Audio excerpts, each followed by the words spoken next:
Self collection of revenue, law and order, policing, ప్రతిదీ దేశంలోనే number 1 రాష్ట్రంగా ఈరోజు కేంద్ర ప్రభుత్వం గుర్తించింది. నేను చెప్పట్లేదు, కేంద్ర ప్రభుత్వం నివేదికలు చెప్తున్నాయి. శాంతి భద్రతలను కాపాడడం నుంచి మొదలు పెడితే ఈరోజు నిత్యావసర వస్తువుల ధరలను నియంత్రించడంలో, ఇన్ఫ్లేషన్లో కూడా Telangana is lowest inflation state in the country, 1.5. బయట రాష్ట్రాలకి జాతీయ స్థాయిలో 8% ఇన్ఫ్లేషన్ ఉంటే, ఇతర రాష్ట్రాల 6-7% ఉంటే, నిత్యావసర వస్తువులను నియంత్రించి 1.5% ఇన్ఫ్లేషన్ ఉన్న రాష్ట్రంగా తెలంగాణ మొట్టమొదటి స్థానాన్ని ఆక్రమించింది. ఎన్నడైనా ఆలోచన చేసిండ్రా? సన్న బియ్యం ప్రతి పేదవాడికి 3,10,00,000 మందికి ఈరోజు సన్న బియ్యం తింటున్నారంటే, 60 రూపాయల కేజీ ఉన్న సన్న బియ్యం ఇవాళ 45 రూపాయలకే మార్కెట్లో దొరుకుతున్నాయంటే 3,10,00,000 మందికి ఈరోజు రాష్ట్ర ప్రభుత్వం సన్న బియ్యం ఇవ్వడం. రేషన్ కార్డు అడగాలంటే అదో అమెరికా వీసా లాగా ఉండే ఒకనాడు. ఇవాళ ప్రతి పేదవాడికి రేషన్ కార్డు ఇచ్చి ఇంటింటికి వెళ్ళి నీకు రేషన్ కార్డు కావాలన్నా తీసుకో అని చెప్పి ఈరోజు ఇస్తున్న ప్రభుత్వం మనది కాదా? ఈ ప్రభుత్వం ఉన్నదే మీకోసం. వీటిని అమలు చెయ్యాలి అంటే నియమ నిబంధనల ప్రకారం మనం పనిచేయాలి.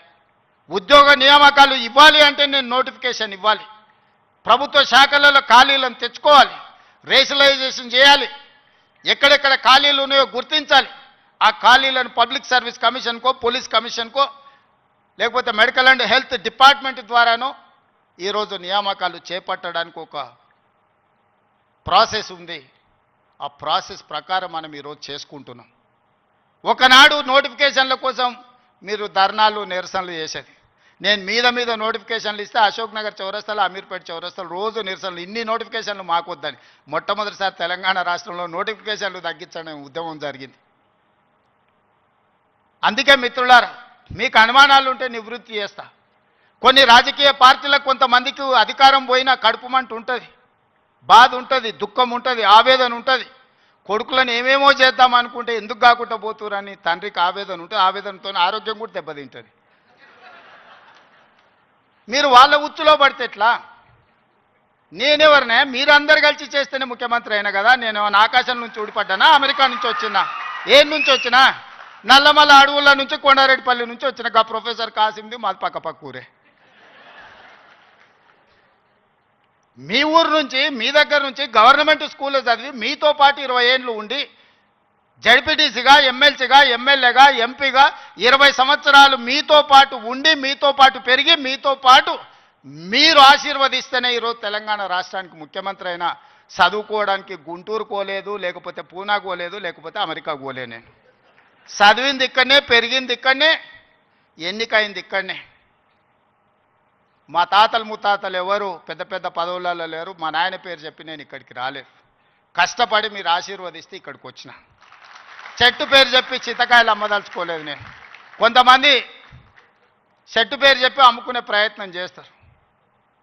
అట్లాంటి వాళ్ళని చూస్తున్నాం. వాళ్ళకి బాధ ఉంది, దుఃఖం ఉంది, కోపం ఉంది. ఎందుకంటే ఉన్న పదంగా ఒక రైతు బిడ్డ ముఖ్యమంత్రి అయితే ఎట్లా? దొరల చేతులు ఉండాల్సిన పెత్తనం పేదోళ్ళ చేతులకు పోతే ఎట్లా అని వాళ్ళకి ఆవేదన ఉంటుంది. అర్థం చేసుకోవచ్చు వాళ్ళ ఆవేదన ఏందో. అట్లాంటి వాళ్ళ ఉచ్చుల పడకండి. సమస్య ఉంటే నాకు చెప్పండి. నా మంత్రులందరూ అందుబాటులో ఉన్నారు. మీ మంత్రి లక్ష్మణ్ ఎవరే? మీ మధ్యలో ఉండేటోడే కదా. పొన్నం ప్రభాకర్ ఎవరే? విద్యార్థి రాజకీయాల నుంచి వచ్చినోడే కదా. ఏ పేరైనా తీసుకోండి. ఈరోజు నా మంత్రివర్గంలో ఉన్నోళ్ళు మీకు అందుబాటులో ఉండనోళ్ళ? మీరు కలిస్తే చెబితే విననోళ్ళ? ఇవాళ ప్రొఫెసర్ కోదండరామ్ గారిని ఎమ్మెల్సీగా చేసినాం. ఎందుకు? మీ సమస్యలు విని చట్టసభలలో ప్రస్తావిస్తాడని. కుట్ర చేసి సుప్రీంకోర్టుకి వెళ్ళి కొట్టేపించారు. నేను మళ్ళీ చెప్తున్నా, సార్ 15 రోజులు మళ్ళీ ఎమ్మెల్సీకి పంపుతాం. ఎవడడ్డం వస్తాడో చూద్దాం. ఎందుకంటే ప్రజాస్వామికంగా ప్రజల సమస్యల్ని ప్రస్తావించే వాళ్ళు చట్టసభలో ఉండాలనేది నా ఆలోచన. అలాంటి వాళ్ళను పంపించినప్పుడు వాళ్ళకు కూడా పదవి ఉండొద్దని సుప్రీంకోర్టు వరకు పోయి కోట్ల రూపాయలు పెట్టి పెద్ద పెద్ద న్యాయవాదులను తీసుకొచ్చి ప్రొఫెసర్ కోదండరామ్ సార్ని ఎమ్మెల్సీగా తొలగించారు. ఏం పైశాచికానందమైంది? ఏం శునకానందం? సార్ ఒక్కడు ప్రొఫెసర్గా ఉంటే తప్ప, ప్రొఫెసర్ గారు ఎమ్మెల్సీగా ఉంటే తప్ప? మీ ఇంటిల్లి పాది మంత్రులు ఉండొచ్చు, ముఖ్యమంత్రి ఉండొచ్చు, ఎమ్మెల్సీలు ఉండొచ్చు, ఎంపీలు ఉండొచ్చు, అన్నీ మీ కుటుంబం ఉండొచ్చు. కానీ పొలిటికల్ చేసి చైర్పర్సన్గా పనిచేసిన కోదండరామ్ గారు ఒక ఎమ్మెల్సీ ఉంటే మీ దుఃఖమేందని అడుగుతున్నా. నా మీద తీటు ఉందంటే నేను అర్థం చేసుకుంటా. ఆ సార్ ఏందే పాపం ఇంటి తలుపులు వలగొట్టినా ఏమనలే సారు, నేనైతే చెంపలు వలగొడుతుంటే. ఆయనను కూడా ఉండొద్దు ఎమ్మెల్సీ గాని అంటే ఎట్లాంటి ఆలోచనలతో ఉన్నారో ఒకసారి ఆలోచన చేయండి. నేను కాకుండా ఇంకెవరైనా ఉంటే కుమార్ గారు వైస్ ఛాన్సలర్ అవుతుండేనా? మీరు చెప్పండి, మీరు ఆలోచన చేయండి. జానయ్య గారు అక్కడ అవుతుండేనా వైస్ ఛాన్సలరు? ఈ సామాజిక చైతన్యం ఆనాడు దయాకర్ ఉద్యమంలో యాక్టివ్గా ఉన్నాడు కదా. 10-12 ఏళ్ళు పాపం ఏది రాకుండా అందరు అడ్డం పడ్డారు కదా. ఇవాళ ఎమ్మెల్సీ అయ్యింది కదా దయాకర్ కూడా. ఇవన్నీ ఎందుకు అవుతున్నాయి? బాలలక్ష్మి మీ బిడ్డనే కదా, మీ యూనివర్సిటీలో పెరిగిన అమ్మాయే కదా. ఈరోజు ఈ రాష్ట్ర ప్రభుత్వాన్ని నడిపే దాంట్లో భాగస్వామి అయింది కదా. నేను మీకు విజ్ఞప్తి చేసేది ఒకటే, అపోహలకు లోన్ కాకండి. అబద్ధాల సంఘాలు ఉంటాయి, దానికి అధ్యక్షులు ఉంటారు, తండ్రి కొడుకులు. ఆ అబద్ధాల సంఘం చెప్పే అబద్ధాలను మీరు నమ్మకండి. ఈ అబద్ధాల సంఘము ఊరంతా వాట్సాప్ అని, సోషల్ మీడియా అని, ఆ మీడియా అని అడ్డగోలుగా సంపాదించింది ఖర్చు పెట్టి అబద్ధాలన్నిటిని కూడా అందులో పెట్టి ఈ మనం పిల్లలందరూ కష్టపడి సాంకేతిక నైపుణ్యంతో ఏఐ తెస్తే ఏఐ పెట్టి సెంట్రల్ యూనివర్సిటీ దగ్గర ఏనుగులు సింహాలు ఉన్నాయి, వాటిని మేము చంపుతున్నామని పెట్టారు. తెలంగాణలో ఏనుగులు అనేటివే లేవయా, సింహాలు అనేటివే లేవు. మానవ రూపంలో ఉన్న మృగాలు ఉన్నాయి, అవి ఫామ్ హౌస్లలో ఉన్నాయి. వాటిని నిర్బంధించడానికి వలలేయండి. మదర్ ట్రైన్లను బంధించడానికి గోతులు దొవ్వండి. లేని ఏనుగులను, లేని సింహాలను సెంట్రల్ యూనివర్సిటీలో ఉన్నాయి, వాటిని నేను చంపేస్తున్నా అని చెప్పి సోషల్ మీడియాలో ఆర్టిఫిషియల్ ఇంటెలిజెన్స్ను ఉపయోగించి అతి తెలివితేటలన్నీ ప్రదర్శించి అడ్డుకున్నారు. ఎంతకాలం అడ్డుకుంటారు? ఏది ఇష్టం లేదు వాళ్ళకు. ఏదన్నా మనం వచ్చినాక చేస్తా అన్నది ఏదన్నా ఇది మంచిగా ఉంది, ఇది బాగుంది అన్నారా? గంజాయి డ్రగ్స్ను నిర్మూలించడానికి ఈగల్ ఫోర్స్ అని తెచ్చినాం. అది ఎందుకయ్యా రద్దు చేయండి అన్నారు. చెరువుల పేరు మీద, ఫామ్ హౌస్ల పేర్ల మీద చెరువులు ఆక్రమించుకొని గంటిపేట, ఉస్మాన్ సాగర్, హిమాయత్ సాగర్లను ఆక్రమించుకొని పెద్ద పెద్ద ఫామ్ హౌస్లు కట్టుకుంటే కూలగొట్టడానికి హైడ్రా తెచ్చిన. లేదు హైడ్రాని కూలగొట్టండి అంటారు. మన వరదలు వచ్చినప్పుడు సామాన్యులు చెప్తారు, సార్ మా ఇళ్ళకి నీళ్ళు వచ్చినా, మా టీవీలు, ఫ్రిడ్జులు, మంచాలు, మా ఆస్తి అంతా తడిచిపోయింది, ఏం చేయాలి సార్ అని. సన్న బియ్యం ఇస్తే ఇచ్చేదే లేదండి, రేషన్ కార్డు ఇస్తే వద్దండి. ఏది చేసినా వద్దంటురు. ఈ వద్దనేటోళ్ళని ఏమనాలో మీరే చెప్పుర్రి. ఏదన్నా ఒక్కటన్నా అభినందించినా 20 నెలల్లో అన్ని ఇచ్చిపెట్టుండ్రి. వైస్ ఛాన్సలర్ నియమించిన మంచి పనే కదా, రిక్రూట్మెంట్ ఇవ్వమని అనుమతించిన మంచి పనే కదా. గలీజ్ అలవాట్లు ఉన్న గంజాయి డ్రగ్స్ను రద్దు చేయాలి, ఈపులు ఇరగొట్టాడని చెప్పినా అది అయితే మంచి పనే కదా. ఇవి కూడా అభినందించకుండా నన్ను తిడుతున్నారంటే వాళ్ళ ఉద్దేశం ఏంది, వాళ్ళ దుఃఖం ఏంది?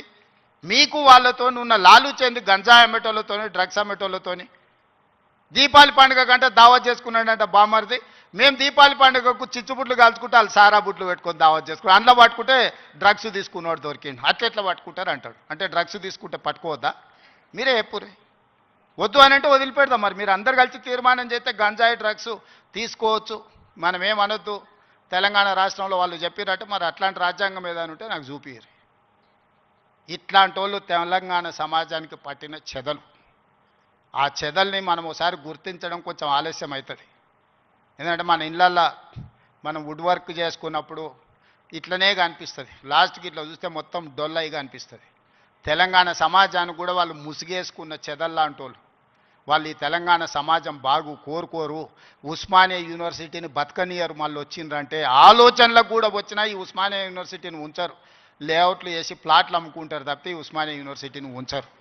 ఎందుకంటే చదువుకోవద్దు. వాళ్ళ ఏకైక కుట్ర ఒక్కటే, గొల్లోళ్ళు గొర్రెలు పెంచుకోవాలి, మాదిగోళ్ళు చెప్పులు కుట్టుకోవాలి, గౌన్లోళ్ళు ఈదులు గీసుకోవాలి, ముదిరాజులు చేపలు పట్టుకోవాలా, వాళ్ళు మాత్రం దొరలు మాత్రం రాజ్యాలు ఏలుకోవాలి. గింతనే సింపుల్ ఫిలాసఫీ వాళ్ళది.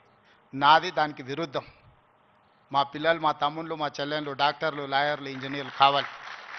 ఈ తెలంగాణ సమాజం అభివృద్ధి చెందిన రాష్ట్రంగా 2034కు $1 ట్రిలియన్ ఎకానమీ, 2047కు $3 ట్రిలియన్ ఎకానమీ కావాలి అని అంటే మీరందరూ అభివృద్ధి సాధించాలి, చదువుకోవాలి. చదువు ఒక్కటే మీ తలరాతను మారుస్తుంది.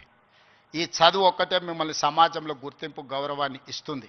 ఆ చదువుకు ఏం కావాలన్నా చేసే బాధ్యత నాది. మీ సోదరుడిగా మీ వాడిగా నేను మాటిస్తున్నా. ఏం కావాలనో అడగండి, అన్నిది ఇచ్చే బాధ్యత నాది. ఇంకో దగ్గర అయితే అవసరమైతే ఆపుతా. ఇంకెక్కడన్నా అడ్జస్ట్మెంట్ ఉంటే అక్కడనో ఇక్కడనో ఇంకేదాన్ని ఉంటే నల్లా బంద్ చేసి అయినా కాలు ఇక్కడ మలుపుతా. మీరేం ఫికర్ పెట్టుకోకరి, నేనున్నా. మీరు కావాల్సింది చేసుకోండి. ధన్యవాదాలు మిత్రులారా.